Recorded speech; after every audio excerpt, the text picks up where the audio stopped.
প্রশাসনে ঘাপটি মেরে থাকা ইসকনপন্থী দালালদেরকে চিহ্নিত করে অনতিবিলম্বে অপসারণ করতে হবে। দেশব্যাপী ইসকনের নামে সংঘটিত সহিংসতা, উগ্রবাদী ও ধর্মীয় বিদ্বেষমূলক কার্যক্রমের বিরুদ্ধে শান্তিপূর্ণ প্রতিবাদ জানানো এবং সরকারের নিকট সংগঠনটিকে নিষিদ্ধ ঘোষণার আহ্বান জানানো। এজাহারে গ্রেপ্তারকৃত মুজাহিদুল ইসলাম চৌধুরী সহ 25-30 জন অজ্ঞাত ব্যক্তিকে আসামি করা হয়, অথচ বাস্তবে উক্ত ব্যক্তি খেলনা পিস্তল নিয়ে উপস্থিত হয়েছিলেন, যা আয়োজকদের দৃষ্টিগোচর হলে তাৎক্ষণিকভাবে তারা কর্মসূচির স্থান থেকে তাকে সরিয়ে দেওয়া হয়। সাউথ টাউনে হোক আপনার স্বপ্নের আবাসন, শতভাগ রেডি প্লট, সাথে সাথেই সাফ কাবলা রেজিস্ট্রি। শান্তিপূর্ণ কর্মসূচিকে পতিত ফ্যাসিবাদী কায়দায় প্রশাসন কর্তৃক সন্ত্রাসী কর্মকাণ্ড হিসেবে আখ্যা দেওয়ার ঘটনাকে তদন্ত করে প্রশাসনে ঘাপটি মেরে থাকা ইসকনপন্থী দালালদেরকে চিহ্নিত করে অনতিবিলম্বে অপসারণ করতে হবে।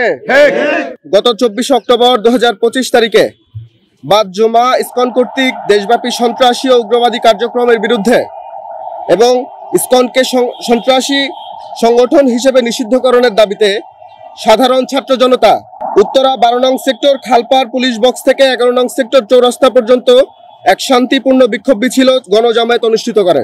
কিন্তু অত্যন্ত দুঃখজনকভাবে এক কথিত সাংবাদিক 1.5 ঘন্টারও বেশি সময়ের সেই কর্মসূচির মাত্র 15 থেকে 20 সেকেন্ডের একটি অনাকাঙ্ক্ষিত ভিডিও বিকৃতভাবে উপস্থাপন করে সামাজিক যোগাযোগ মাধ্যমে ছড়িয়ে দেন। ভিডিওটির শিরোনামে লেখা হয়, ছাত্রদের আগ্রাসন, উত্তরা ধর্মীয় আন্দোলন। আমরা মনে করি উক্ত ভিডিওটিতে ডাহা মিথ্যা ও বিভ্রান্তিকর শিরোনাম ব্যবহার করে ধর্মীয় বিভাজন সৃষ্টি ও সাধারণ মানুষকে ভুল তথ্য প্রদানের উদ্দেশ্যে প্রচার করা হয়েছে, যা নিন্দনীয় ও উদ্দেশ্য প্রণোদিত।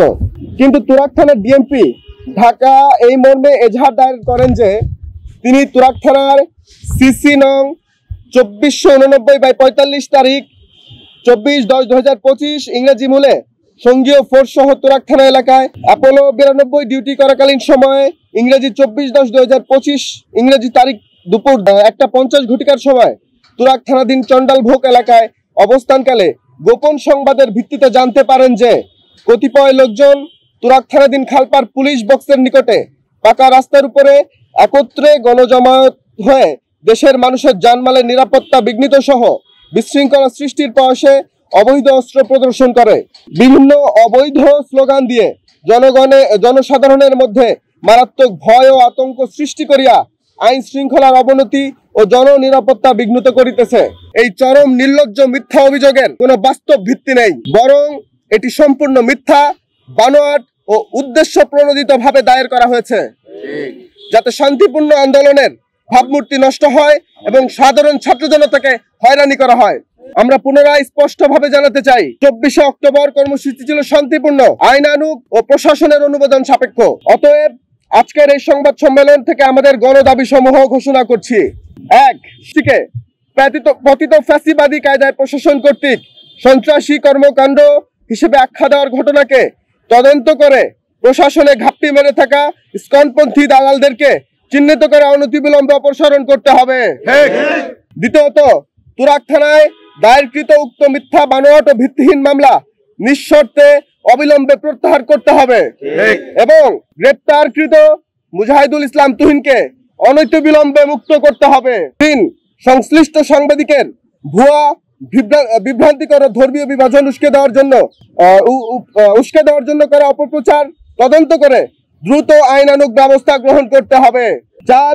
ভবিষ্যতে গণতান্ত্রিক ও শান্তিপূর্ণ কর্মসূচিতে প্রশাসনের পক্ষ থেকে কোনো প্রকার হয়রানি বা ভীতি প্রদর্শনের পুনরাবৃত্তি যেন না ঘটে, সেই বিষয়ে নিশ্চয়তা দিতে হবে। আমাদের চূড়ান্ত আহ্বান, উক্ত দাবি সমূহ আগামী 48 ঘন্টার মধ্যে বাস্তবায়িত করতে হবে। অন্যথায় উত্তরার সাধারণ ছাত্র জনতা ও আলেম সমাজ যে কোনো কঠোর কর্মসূচি ঘোষণা করতে বাধ্য হবে।